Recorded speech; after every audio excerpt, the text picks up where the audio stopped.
전쟁 없는 세상을 꿈꾸기에 전쟁을 연구합니다. 안녕하세요. 뉴스멘터리 전쟁과 사람 허준입니다. 안녕하세요. 윤지연입니다. 이번 시간 이야기 나눌 두 분 먼저 모셔보겠습니다. 홍희범 편집장님, 임철균 연구위원님 어서 오세요. 안녕하세요.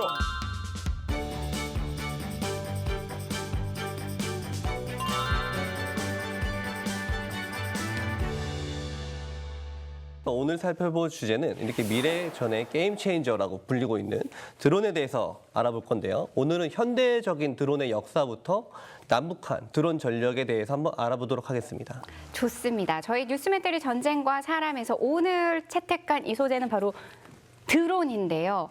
그렇다면 우리가 항상 역사를 먼저 좀 살펴보잖아요. 사람이 최초로 타지 않았던 무인 항공기는 언제가 시작이었나요? 거슬러 가면은 기구 타던 시절에도 발상은 있었는데 이걸 구체적으로 만들기 시작한 게 벌써 1차 대전 때예요. 100년도 전부터. 그러니까 사람이 타지 않는 비행기에 폭약 실어가지고 자폭시키면 어떨까? 물론 실용화는 그때 안 됐지만 시제품까지 나왔거든요. 그리고 실제로 이거를 실전에 투입한 게 2차 대전 때부터입니다. 독일도 그렇고 미국도 그렇고 이때 이미 무인 비행기를 만들어 가지고 여기에 폭탄을 싣고 무선 조종으로 조종해 적진에 자폭을 시키면은 우리 아군 한 명도 안 죽고 적에게는 데미지를 크게 입히고 얼마나 좋아. 윈윈인의 그런 발상에서 무인 자폭기를 만들어서 일부 제한적인 실전 투입까지 했습니다.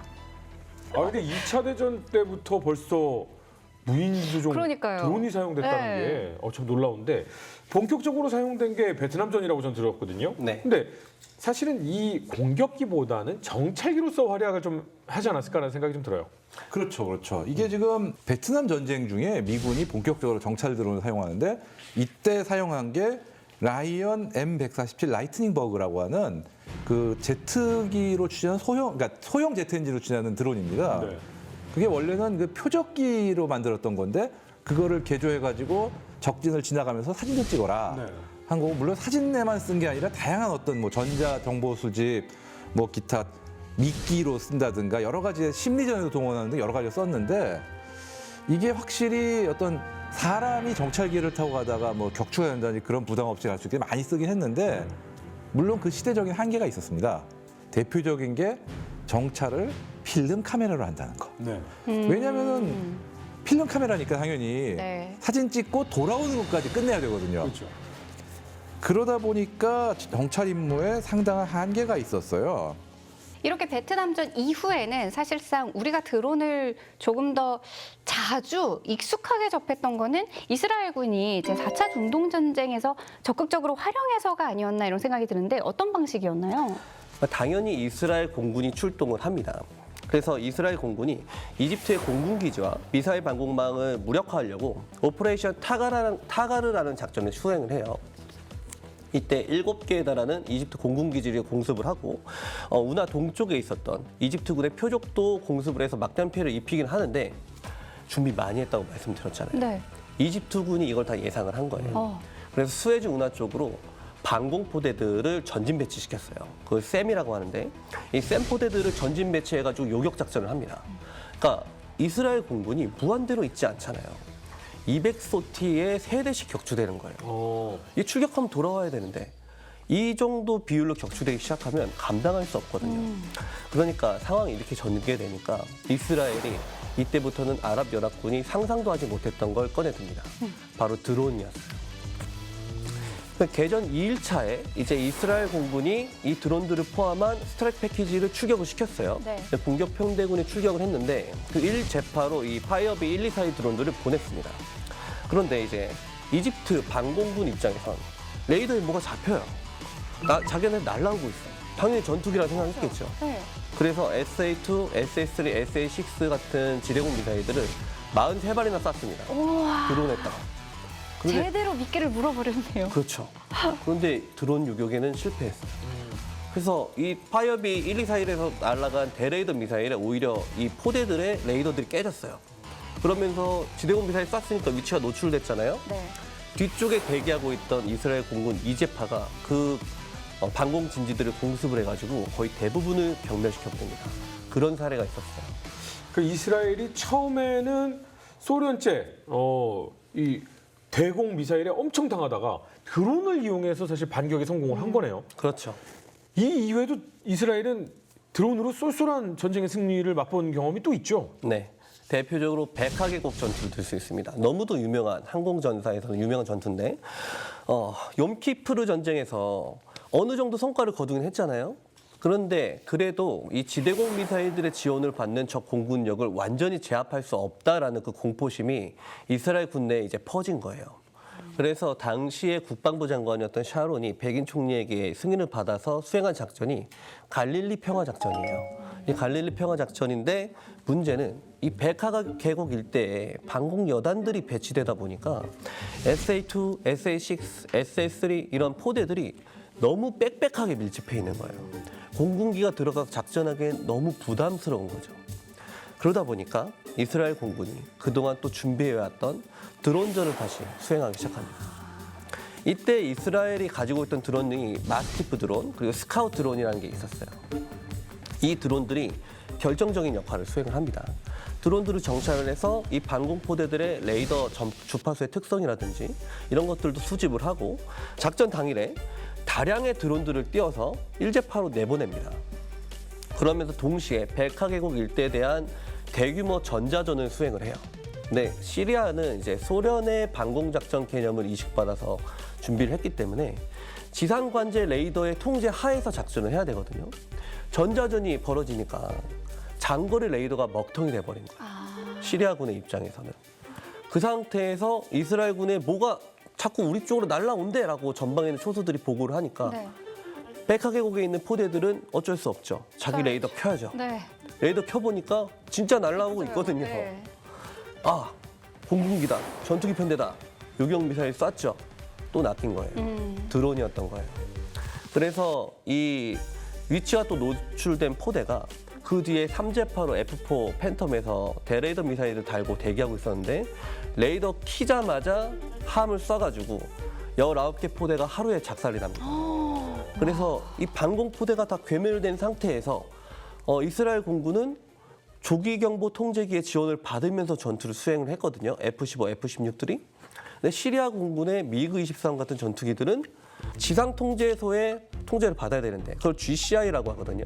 이 GCI로부터 통제를 못 받은 상태에서 가뜩이나 미그기 자체의 레이더 성능도 떨어지는데 조기경보기의 지원을 받는 F-15와 F-16과 싸우니까 상대가 될 리가 없죠. 안 보이는 데서 맞죠. 그렇죠. 그래서 일방적으로 사냥을 당합니다. 첫날에만 26대가 격추가 되고 그 다음 날에 15대, 7월 말까지 무려 82대가 격추가 돼요. 괴멸돼 버렸네. 네. 공군력이 괴멸돼 버리니까 시리아 지상군들은 이제 하늘로부터의 불벼락을 뒤집어 쓸 일밖에 없는 거죠. 그래서 이 갈릴리 평화 작전에서 시리아군이 막대한 피해를 입습니다. 자, 그런데 최신 기술의 집약이 모두 들어갔던 전쟁 하면 아마 떠오르시는 건 걸프전이 아닐까라는 생각이 들거든요.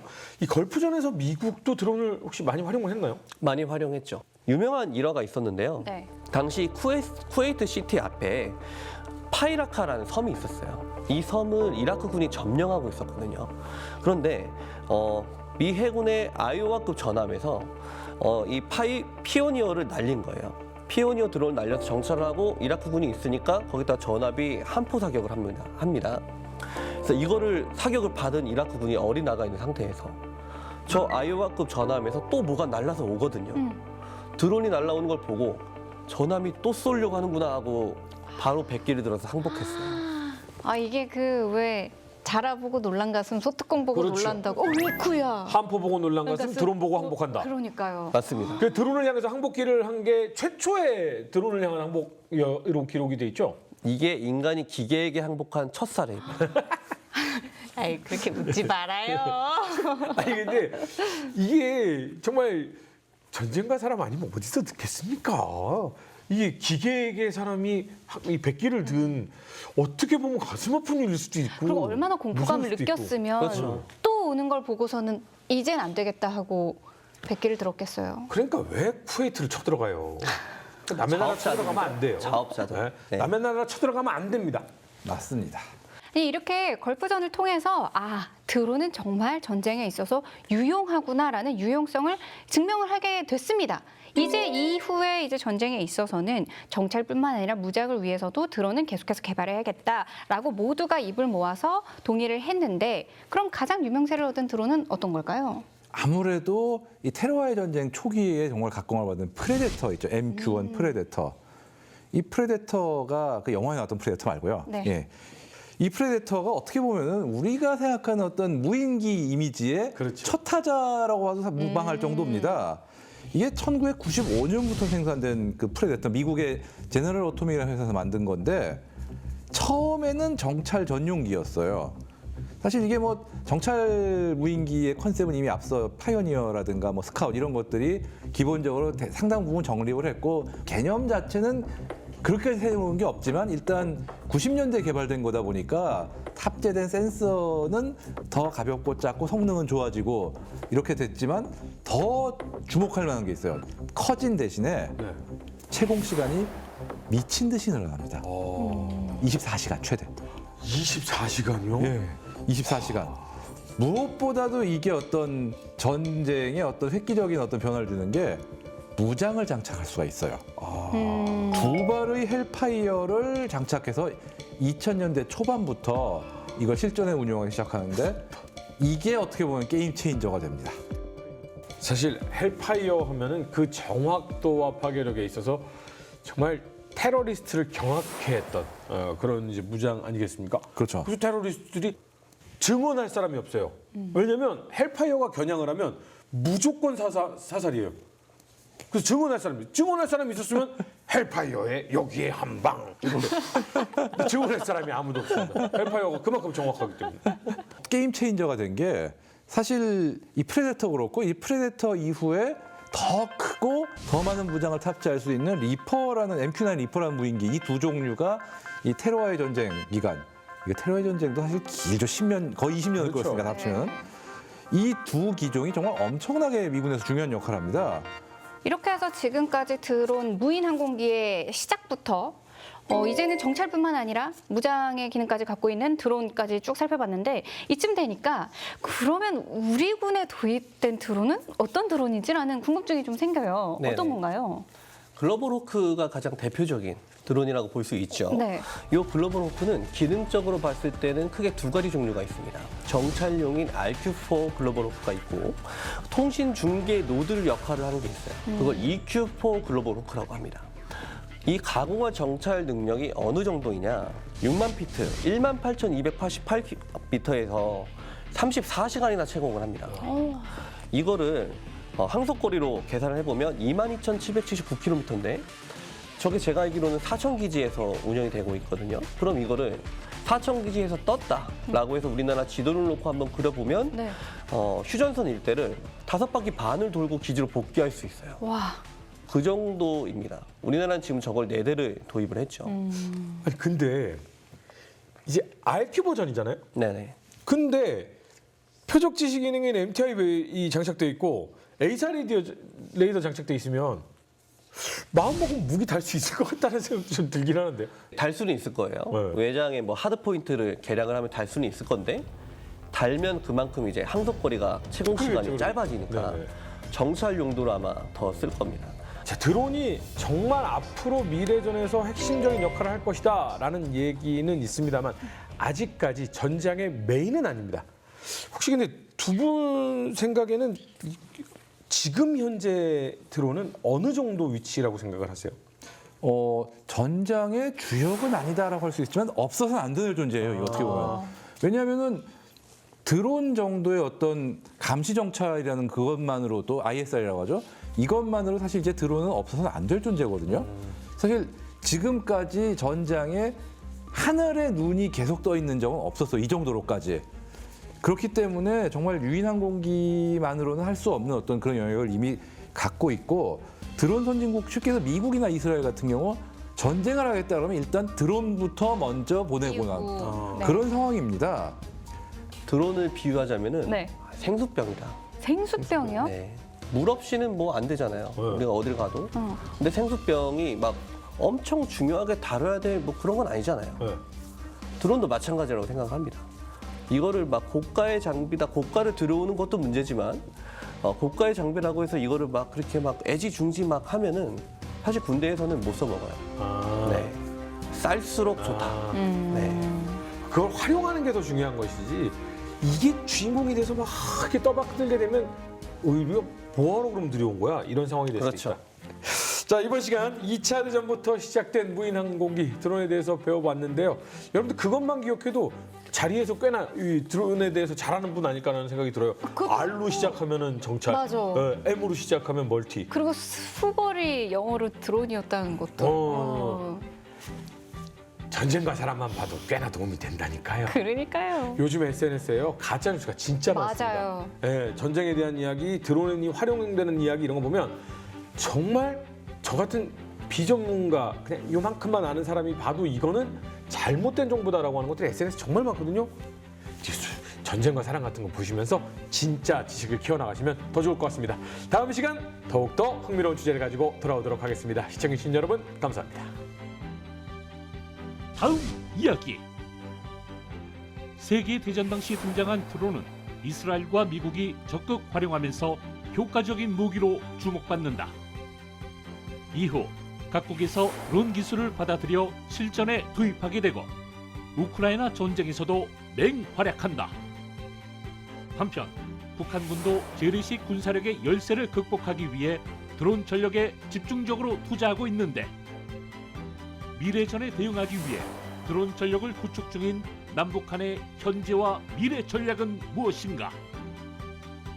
새로운 전쟁의 시대, 드론의 역습 2부 많은 시청 바랍니다.